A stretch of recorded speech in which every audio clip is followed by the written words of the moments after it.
Cristianismo Puro e Simples, livro 2, capítulo 2, A Invasão. Pois bem, então o ateísmo é simplista demais.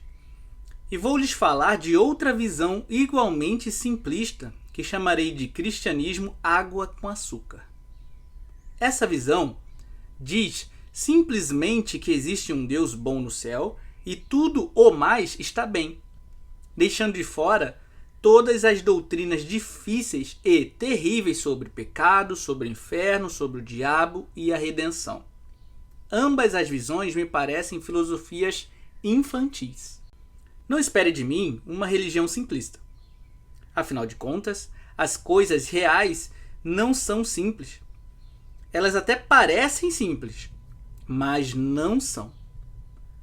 A mesa a qual estou sentado parece simples, mas é só perguntar para um cientista e ele lhe dirá do que ela é feita de verdade. Tudo sobre os átomos e como os raios luminosos se refletem nela atingindo meu olho, e o que eles fazem com o nervo óptico e o que fazem no meu cérebro.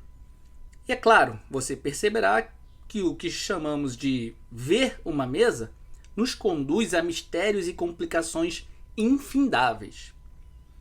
Imaginar uma criança fazendo suas orações infantis parece ser algo simples.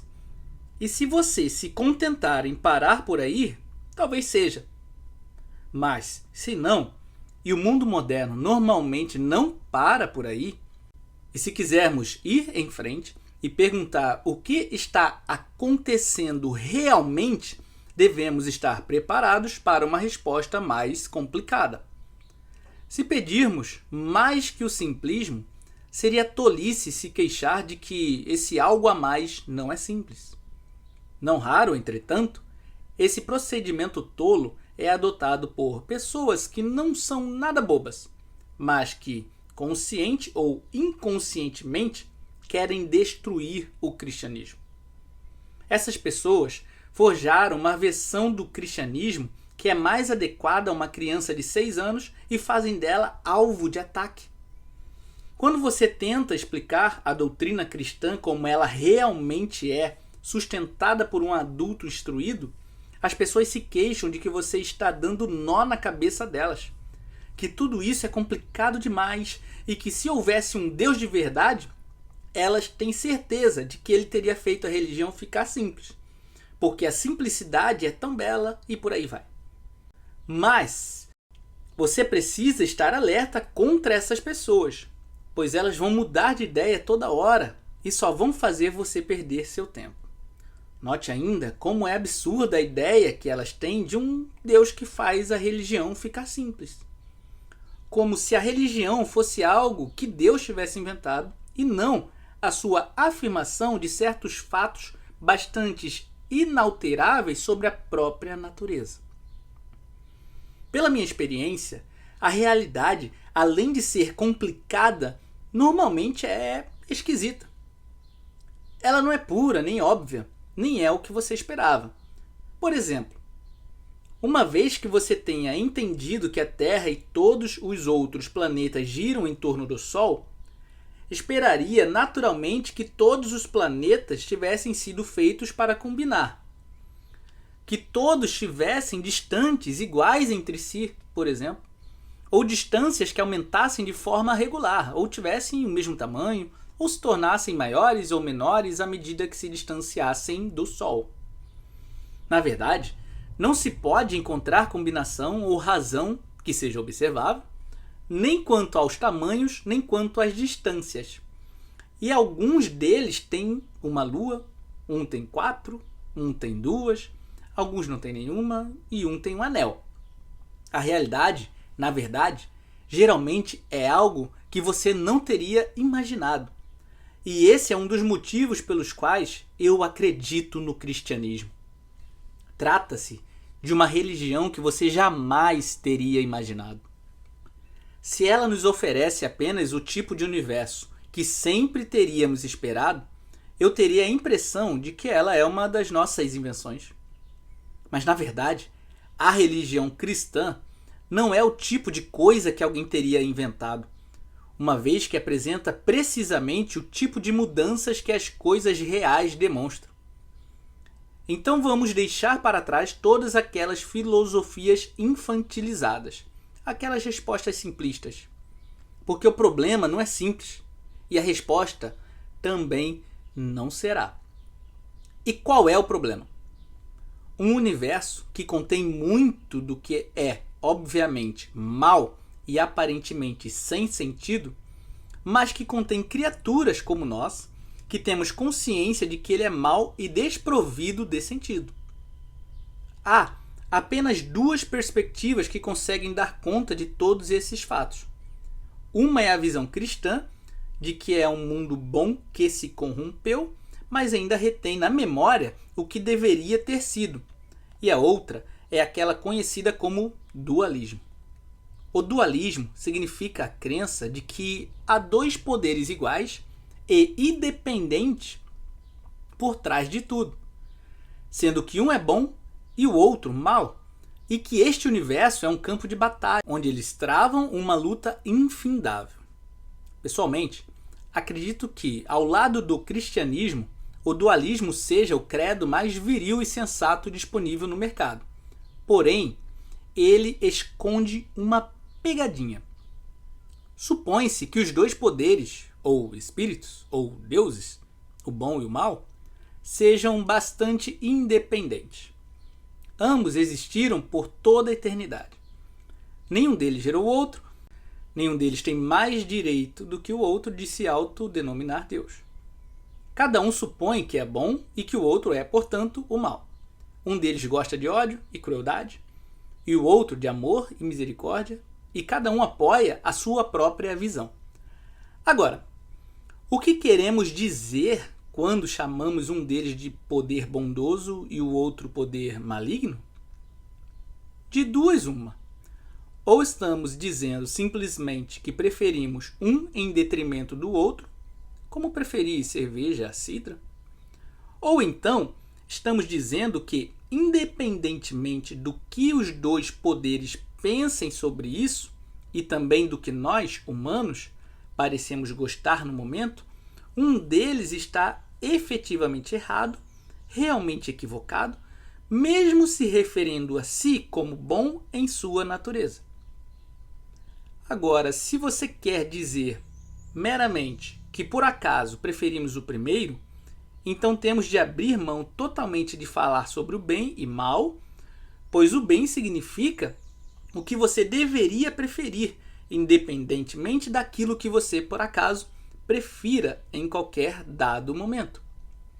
Se ser bom significa simplesmente aderir à parte que mais lhe agrada, mesmo sem ter um motivo concreto, então o bem não mereceria ser chamado assim. Logo, temos de transmitir a ideia de que um dos dois poderes está realmente errado e o outro está de fato certo. Mas no momento em que você diz isso, estará inserindo no universo um terceiro elemento em aditamento aos dois poderes. Uma lei, um padrão ou uma regra do bem, a qual um dos poderes se conforma e o outro deixa de se conformar. Mas já que os dois poderes são julgados por esse padrão, o mesmo tem de estar além de qualquer um deles, e ele será o verdadeiro Deus. Na verdade, o que queremos dizer ao chamá-los de bem e mal acaba sendo que um deles está numa relação harmoniosa com o Deus definitivo e o outro em uma relação equivocada. O mesmo pode ser dito da outra forma. Se o dualismo for verdadeiro, o poder do mal precisa necessariamente ser algo que gosta de maldade em si. Mas na realidade não temos experiência de ninguém que goste da maldade só porque ela é má. O mais perto que podemos chegar disso é a crueldade. Mas na vida real, as pessoas são cruéis por uma de duas razões. Ou porque são sádicas, isto é, porque têm uma perversão sexual que faz da crueldade uma causa de prazer sexual para elas, ou então por causa de alguma vantagem que possam tirar disso, dinheiro, poder ou segurança. Mas prazer, dinheiro, poder, segurança são, em essência, coisas boas. A maldade consiste em persegui-las usando o método errado ou de forma errada e com muita intensidade. Não quero dizer com isso, obviamente, que as pessoas que agem assim não sejam desesperadamente más. O que quero dizer é que a maldade, se você a examinar de perto, acaba se revelando como uma busca por algum bem, mas de maneira errada. Você pode ser bom só por amor à bondade, mas não pode ser mal só por amor à maldade. É possível ser bondoso mesmo quando você não está se sentindo bondoso. E isso não lhe proporciona prazer algum, simplesmente pelo fato de a bondade ser a atitude correta. Mas ninguém jamais cometeu uma crueldade simplesmente porque a crueldade é errada. E sim, porque a crueldade é prazerosa ou útil para aquele que faz o uso dela. Em outras palavras, a maldade não pode ter sucesso nem mesmo ser má, da mesma forma que a bondade consegue ser boa. A bondade é o que é, por assim dizer. A maldade não passa da bondade corrompida. Além disso, é necessário existir algo bom antes que se possa corrompê-lo. Chamamos uma perversão sexual de sadismo. Mas é preciso ter primeiro a ideia de uma sexualidade normal antes de poder falar dela como perversão. E você pode ver qual é a perversão porque pode explicá-la a partir da normalidade. Mas não pode explicar o normal a partir da perversão. Segue-se que esse poder do mal, que muitos supõem possuir o mesmo fundamento do poder do bem e, entre aspas, amam a maldade da mesma forma que o poder do bem ama a bondade, é uma monstruosidade. Para ser mal, é preciso desejar coisas boas e depois persegui-las de forma errada. Haver a concorrência de impulsos que foram originalmente bons para estar em condições de pervertê-los. Mas, se ele for mal, não pode desejar coisas boas ou alimentar-se de bons impulsos para depois os perverter. Ele precisa receber ambas as coisas do poder do bem. E se isso é assim, então ele não é independente. Ele faz parte do mundo do poder do bem, ou ele foi feito pelo poder do bem, ou por algum poder que está acima de ambos. Vamos clarificar ainda mais este assunto. Para ser maldoso, o mal tem de existir e ter inteligência e vontade própria. Mas existência, inteligência e vontade são, em si, boas. Portanto, ele tem de recebê-las do poder do bem. Até mesmo para ser mal, ele tem de tomar emprestado ou roubar do seu oponente. E será que agora você está entendendo por que o cristianismo sempre disse que o diabo é um anjo caído? Ele não é apenas uma historinha para boi dormir. Trata-se do reconhecimento real do fato de que o mal é um parasita nada original. E os poderes que permitem que ele subsista lhe foram dados pela bondade. Todas as coisas que fazem uma pessoa maldosa ser efetivamente má são, em essência, boas. Determinação, inteligência, boa aparência e a própria existência. Eis porque o dualismo, no fundo, não funciona. Contudo, devo admitir que o cristianismo real, que é diferente daquele que chamamos de água com açúcar, se aproxima muito mais do dualismo do que as pessoas pensam. Uma das coisas que me surpreendem quando li o Novo Testamento pela primeira vez de forma séria foi o fato de ele falar tanto sobre o poder das trevas no universo. Um espírito mal poderoso que se supunha ser o poder que estava por trás da morte, da doença e do pecado.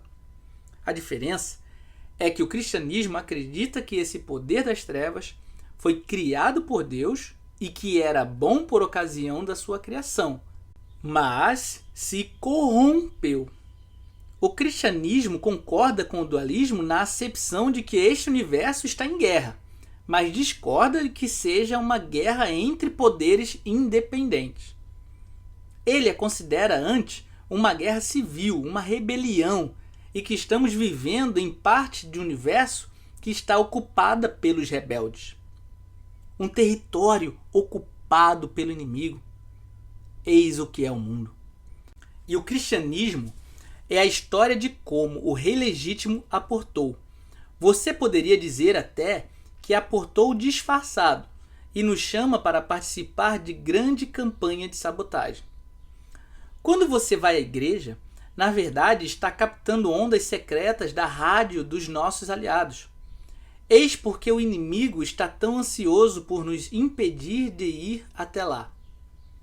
Ele faz isso jogando com o nosso preconceito, com a nossa preguiça e esnobismo intelectual. Eu sei que alguém vai perguntar: você está mesmo querendo dizer, a essa hora do dia, que devemos reintroduzir nosso bom e velho amigo, o diabo? Com cascos, chifres e tudo? Bem, o que a hora do dia tem a ver com isso eu não sei, e não entrei nos detalhes do casco e do chifre. Mas, de resto, minha resposta é sim, estou. Não estou reivindicando saber nada sobre sua aparência pessoal. Se alguém realmente deseja conhecê-lo melhor, eu diria a essa pessoa: não se preocupe, se você realmente quiser, vai fazê-lo. Resta saber apenas se você vai gostar dele.